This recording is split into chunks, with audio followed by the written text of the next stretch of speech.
Assalamualaikum warahmatullahi wabarakatuh.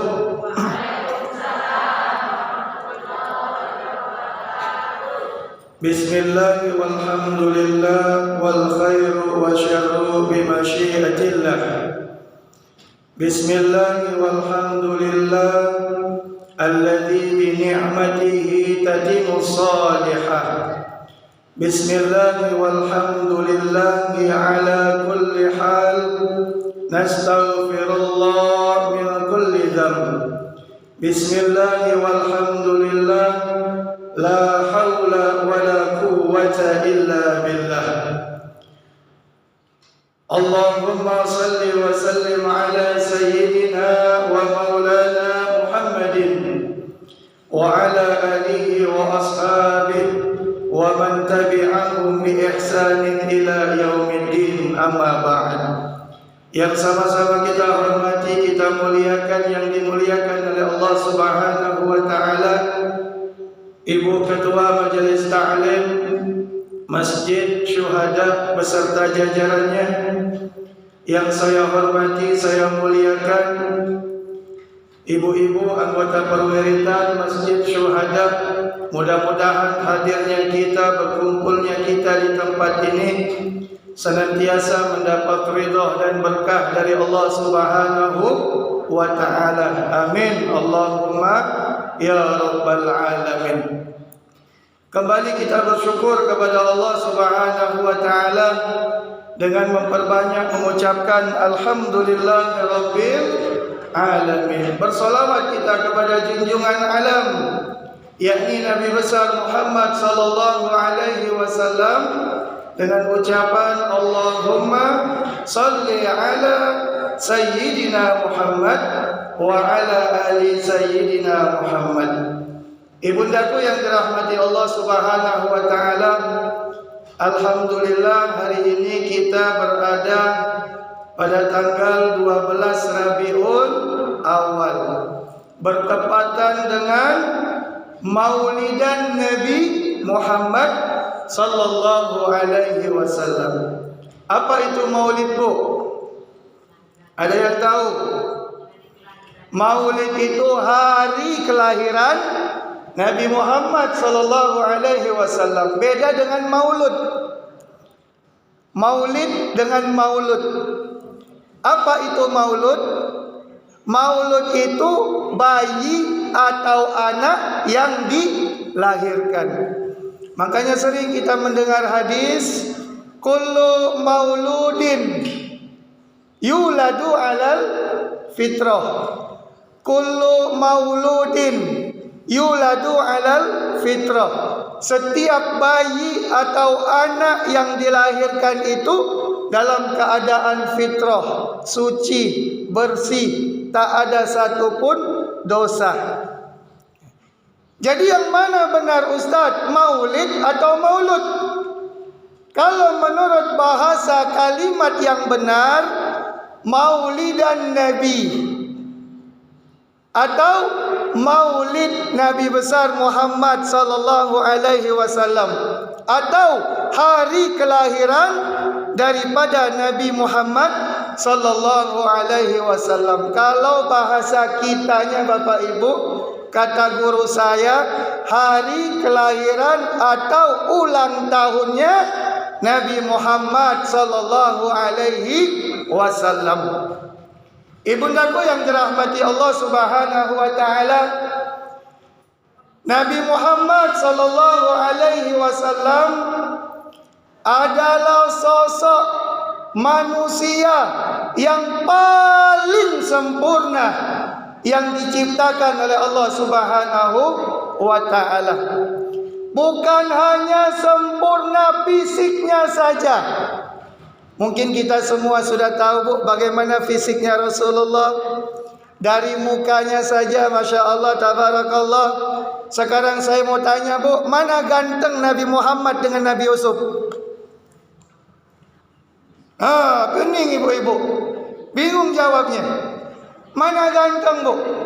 Nabi Muhammad dengan Nabi Yusuf? Nabi Muhammad. Kalau saya tanya lagi, Bu, mana ganteng Nabi Yusuf dengan Ustaz Mustaqim? Oh, Nabi Yusuf pasti jawabannya. Kalau saya ini nggak ada apa-apanya, Bu. Lebih ganteng suami ibu-ibu daripada saya. Itu dari fisik. Bukan hanya dari fisik saja, Ibu. Semuanya ada pada diri Nabi Muhammad sallallahu alaihi wasallam. Makanya Allah katakan di dalam Quran surat Al-Ahzab ayat 21, apa kata Allah? Laqad kana lakum fi Rasulillahi uswatun hasanah. Sungguh kata Allah. Allahu Akbar. Ini sungguh, pasti kata Allah. Sungguh ada pada diri Rasulullah sallallahu alaihi wasallam uswatun hasanah. Suri tauladan yang baik, yang patut kita contoh, yang patut kita tauladani dalam kehidupan kita sehari-hari. Kalau sudah dikatakan seperti itu, ibundaku yang dirahmati Allah, jadi wajar kalau manusia mencontoh manusia. Manusia mencontoh manusia, cocok, Bu? Cocok. Manusia mencontoh manusia, akor, Bu? Akor. Manusia mencontoh malaikat, bisa? Tidak bisa. Manusia mencontoh jin, bisa? Tidak bisa. Manusia mencontoh hewan, bisa? Turun harga diri manusia. Tapi wajarlah yang baik, yang tepat, manusia mencontoh manusia. Apalagi yang dicontoh adalah manusia sempurna, yaitu Nabi besar Muhammad sallallahu alaihi wasallam. Semuanya ada pada Rasulullah sallallahu alaihi wasallam. Makanya sungguh celaka manusia yang mengatakan Nabi Muhammad sallallahu alaihi wasallam adalah manusia biasa. Ulama katakan basyarun la kal basyar. Nabi Muhammad itu manusia, tapi bukan manusia sembarangan. Allahu Akbar. Nurun fauqa nur. Cahaya di atas cahaya. Bayangkan ibundaku yang dirahmati Allah Subhanahu wa taala. Nabi Muhammad menikah, kita pun menikah. Kita berdagang, Nabi Muhammad berdagang. Kita pemimpin di rumah tangga, Nabi Muhammad punya anak, punya bini. Kita seorang politikus, Nabi Muhammad luar biasa, Bapak Ibu yang dimuliakan Allah. Ya, lebih daripada politikus. Makanya semuanya ada pada Nabi Muhammad sallallahu alaihi wasallam, termasuk kita meludah. Nabi Muhammad pun meludah. Tapi ludahnya kita dengan ludahnya Nabi Muhammad beda. Ludahnya Nabi Muhammad itu obat, tapi ludahnya kita penyakit. Ya, pernah Ibu dengar kisah ludahnya Nabi Muhammad itu obat?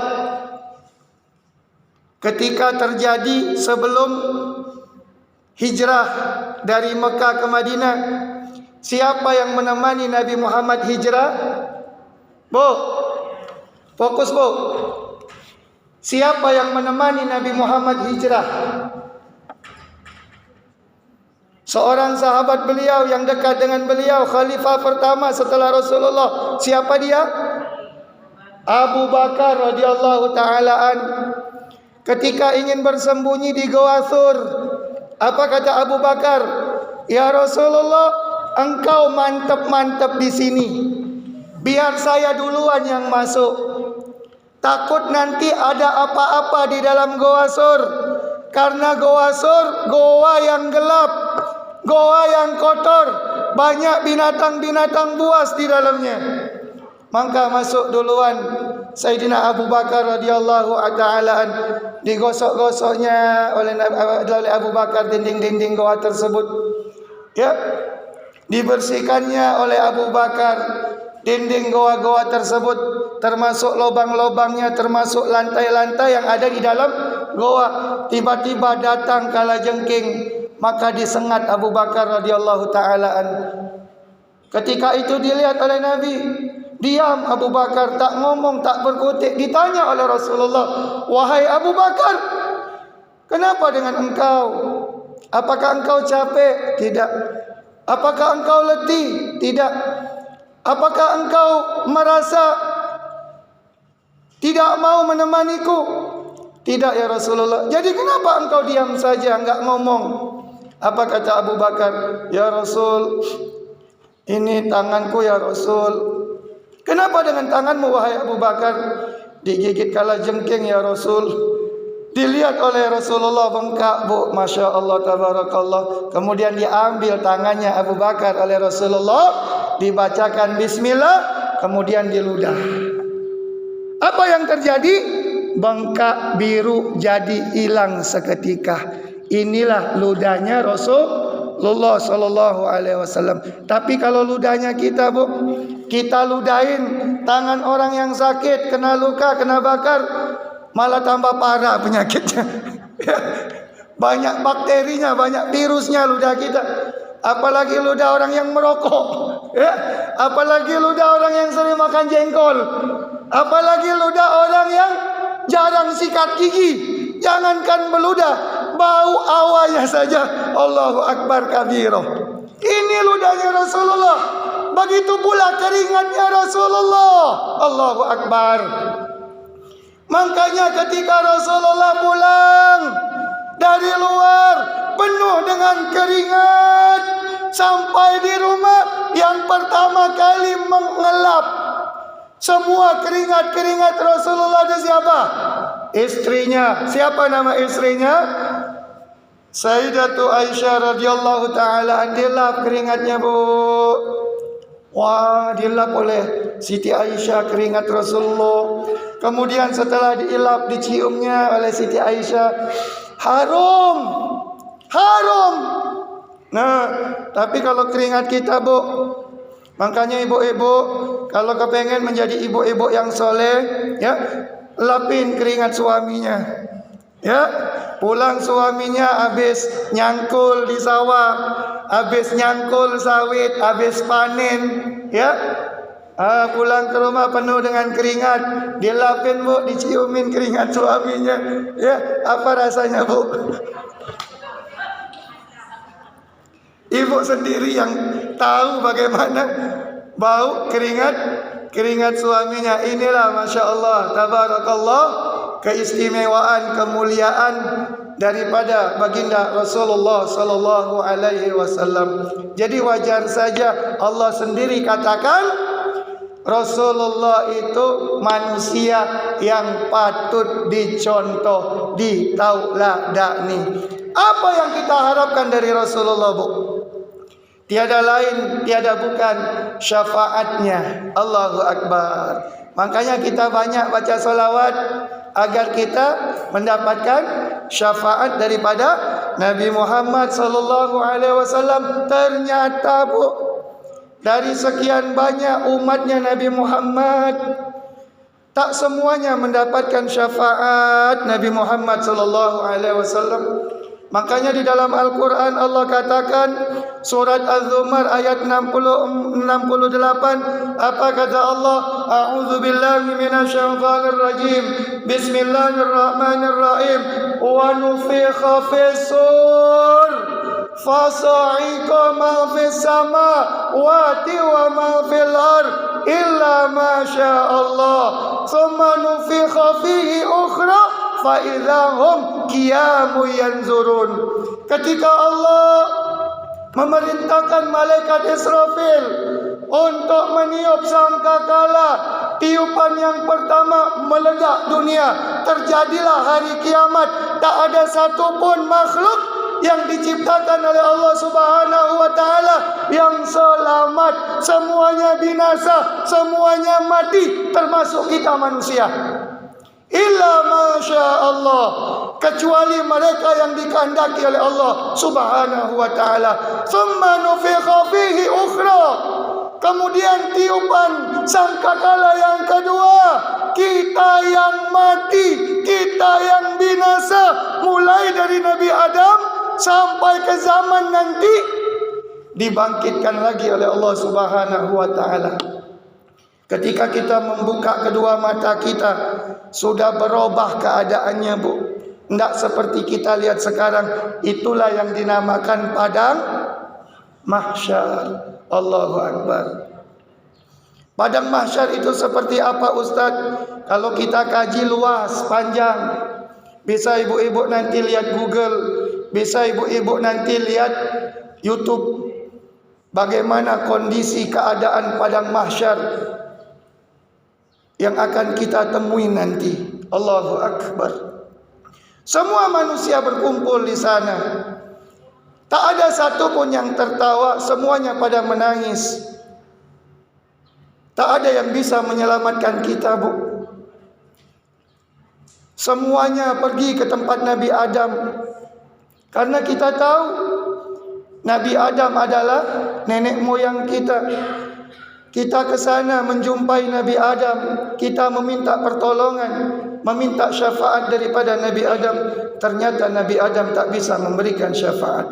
Pergi kita ke tempat Nabi Nuh, tak bisa memberikan syafaat. Pergi kita ke tempat Nabi Musa, tak bisa memberikan syafaat. Pergi kita ke tempat Nabi Ibrahim, karena kita tahu Nabi Ibrahim Abul Anbiya, bapaknya para nabi, para rasul. Nabi Ibrahim tak bisa memberikan syafaat.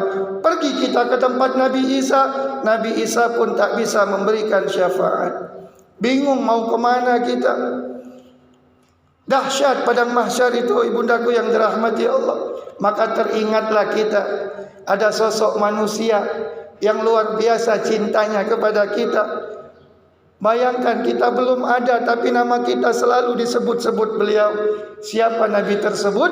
Sayyiduna wa maulana Muhammadun sallallahu alaihi wasallam. Pergi kita berbondong-bondong menjumpai beliau, Bu. Pergi kita, Bu. Dari jauh Rasulullah melihat kita, tersenyum dia. Tidak ada kenikmatan yang luar biasa ketika kita berada di padang mahsyar selain daripada melihat wajahnya Nabi Muhammad sallallahu alaihi wasallam. Makanya orang yang pernah bermimpi dengan Nabi Muhammad pasti dia dalam keadaan menangis. Kenapa? Luar biasa bahagia, keistimewaan yang ia dapatkan. Tapi tak semua manusia bisa bermimpi ketemu dengan Nabi Muhammad sallallahu alaihi wasallam. Apalagi nanti di padang mahsyar langsung kita berhadapan dengan Nabi Muhammad sallallahu alaihi wasallam. Ketika Nabi Muhammad melihat kita, Nabi Muhammad sujud kepada Allah Subhanahu wa taala. Sujud dia, meminta izin dia agar Nabi Muhammad bisa memberikan syafaat kepada umatnya. Ternyata tak semua umat yang bisa mendapatkan syafaat daripada Nabi Muhammad. Bagaimana reaksimu ketika tidak mendapatkan syafaat daripada Nabi Muhammad sallallahu alaihi wasallam? Mudah-mudahan kita semua termasuk nanti orang yang akan mendapatkan syafaat daripada Nabi besar Muhammad sallallahu alaihi wasallam. Apa yang harus kita lakukan kalau kita ingin mendapatkan syafaat dari Nabi Muhammad? Ada beberapa hadis kita kutip. Yang pertama, amalan yang akan mendapatkan syafaat daripada Nabi Muhammad, yang pertama yaitu jangan pernah tinggalkan solat. Itu kunci yang pertama. Awwalu ma yuhasabu bihil abdu yaumal qiyamah as-shalah. Jelas. Fa in saluhat saluha sairu amali wa in fasadat fasada sairu amali. Yang pertama kali akan dihisap, ditanya seorang hamba pada hari kiamat yaitu perkara solat. Fa in saluhat saluha sairu amali. Apabila solatnya baik benar, maka seluruh amalannya pun akan baik benar. Wa in fasadat fasada sairu amali. Apabila solatnya buruk, solatnya jelek. Bayangkan bu, solat tapi buruk solatnya, jelek solatnya, tak mencontoh daripada Nabi Muhammad SAW, maka seluruh amalan yang dikerjakannya akan ikut jelek, akan ikut buruk. Jadi solat jangan pernah kita tinggalkan. Bagaimanapun keadaan kita, bagaimanapun kondisi kita, ketika terdengar suara azan, fas'au ila zikrillah, maka bersegeralah untuk mengingat Allah Subhanahu wa ta'ala. Ini yang pertama. Jangan sampai kita meninggalkan solat kalau kita ingin mendapatkan syafaat daripada Nabi sallallahu alaihi wasallam. Kemudian yang kedua, amalan yang dapat syafaat daripada Nabi besar Muhammad sallallahu alaihi wasallam, selalu menyebut-nyebut nama beliau. Dalam artian selalu bersalawat kepada Nabi besar Muhammad sallallahu alaihi wasallam. Makanya basahi lidah kita, lisan kita untuk memperbanyak salawat. Salawat ini dahsyat bu, banyak fadilah keutamaannya. Salah satunya Rasul katakan, man shalla alayya salatan wahidah sallallahu alaihi wasallam asyra. Barang siapa yang bersolawat satu kali kepadaku, kata Nabi, maka Allah akan bersolawat kepadanya 10 kali. Bayangkan kita bersolawat kepada Nabi, dibalas solawat kita 10 kali oleh Allah Subhanahu wa ta'ala. Bayangkan ibundaku yang dirahmati Allah. Masih banyak keutamaan, keistimewaan orang yang senantiasa membasahi lidahnya untuk bersolawat kepada Nabi Muhammad sallallahu alaihi wasallam. Kemudian yang ketiga, ini kita singkat-singkat saja bu, karena asar ini lebih cepat waktunya. Kalau ingin mendapatkan syafaat daripada Nabi besar Muhammad sallallahu alaihi wasallam, jalankan sunnah beliau, istiqomahkan sunnah beliau. Sunnah itu banyak Bapak Ibu, mulai dari yang paling kecil sampai yang paling besar. Makanya kata Al-Habib Umar Al-Hafidh, carilah sunnah yang paling ringan, yang paling mudah, kita istiqomahkan. Banyak bu siri sunnah yang paling ringan, yang paling mudah. Makan dalam keadaan duduk, baca doa tangan kanan. Minum, duduk, baca doa tangan kanan. Ketika kita keluar dari rumah, baca doa. Naik kendaraan, baca doa. Masuk masjid, baca doa. Keluar masjid, baca doa. Masuk kamar mandi, baca doa. Keluar kamar mandi, baca doa. Bahkan ketika kita berhubungan suami istri pun, maka hendaklah amalkan sunnah dengan baca doa. Doa ini termasuk sunnah daripada Nabi sallallahu alaihi wasallam. Lupa kita dengan doa. Setiap ketemu dengan saudara kita, selalu tersenyum. Nah, itu sunnah bu. Kalau ketemu dengan saudara kita tersenyum. Nah, senyumnya bagus-bagus. Jangan belum. Ada orang tu bu, ya Allah, mukanya cemberut. Nampak kali dia enggak suka dengan saudaranya. Senyum bu, senyum. Tabassumu kali akhika laka sadaqah. Senyummu di hadapan saudaramu termasuk bagian daripada sedekah atau sedekah. Man ahya sunnati faqad ahabani wa man ahabani kana ma'i fil jannah. Barang siapa yang menghidupkan sunnahku, berarti ia cinta kepadaku. Barang siapa yang cinta kepadaku, maka dia nanti akan bersamaku di dalam surganya Allah Subhanahu wa ta'ala. Ini 3 amalan yang mesti kita aplikasikan, kita terapkan, kita amalkan dalam kehidupan kita sehari-hari apabila kita ingin mendapatkan syafaat daripada Nabi sallallahu alaihi wasallam. Ibundaku yang dirahmati Allah Subhanahu wa taala, pas jam menunjukkan waktu asar. Mungkin ini saja yang bisa dapat saya sampaikan. Mudah-mudahan dapat bermanfaat buat kita semua, dan yang lebih baik lagi kita amalkan dalam kehidupan kita sehari-hari. Wallahu muwaffiq ila aqwamit thariq. Kita tutup dengan doa kifaratul majlis. Subhanakallahumma wa bihamdika asyhadu an la ilaha illa anta astaghfiruka wa atubu ilaik. Wassalamualaikum warahmatullahi wabarakatuh.